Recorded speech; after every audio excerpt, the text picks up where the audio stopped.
આજે બનાવે છે મારી મમ્મી વરિયાળીનું શરબત. તો મમ્મી કેટલી વરિયાળી? 100 ગ્રામ હોય ને તો 400 ગ્રામ ખડી સાકર.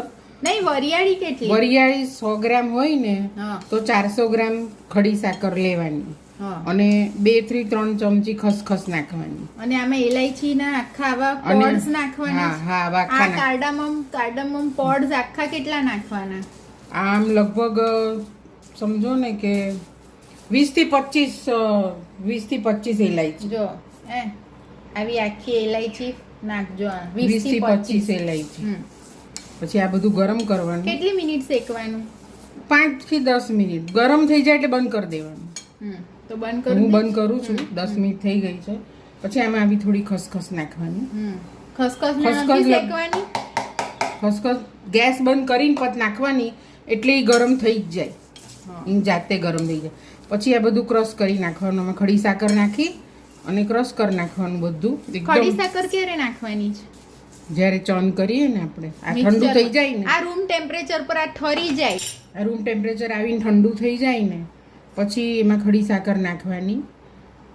બધું સાથે ચર્ન કરીને એકદમ પાવડર કરી નાખવાનું. Fine powder.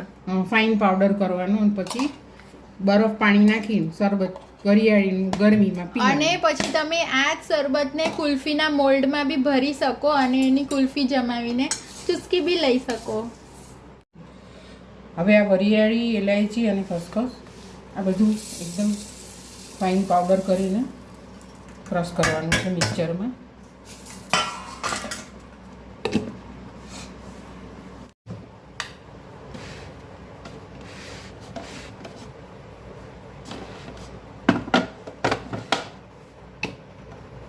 હવે આ મિક્સર ચાલુ કરવું.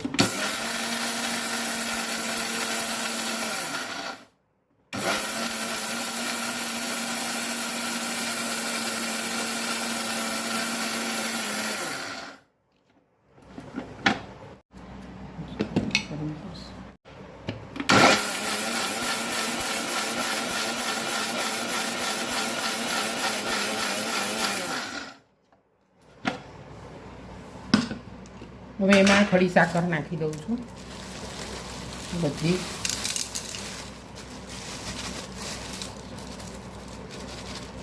પછી આને ફ્રીઝમાં સ્ટોર કરવાનું છે? ના, પાવડર બહાર જ રાખવાનો અને કંઈ ન થાય. ફ્રીજમાં રાખવો હોય તો બી રખાય, ન રાખો તો બી ચાલે.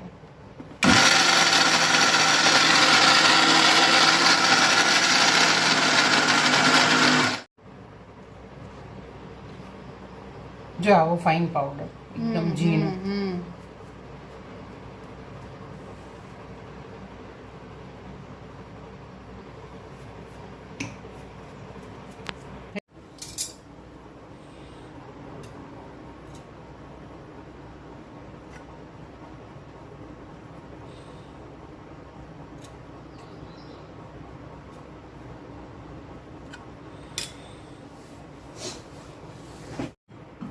થોડું પાણી એડ કરવાનું.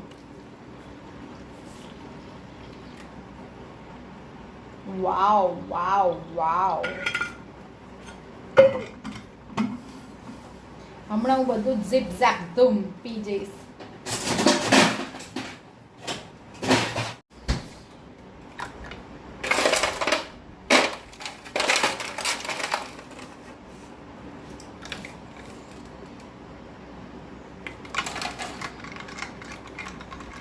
યમ યમ યમ યમ યમ યમ. થઈ ગયું. થઈ ગયું છે. ઓકે.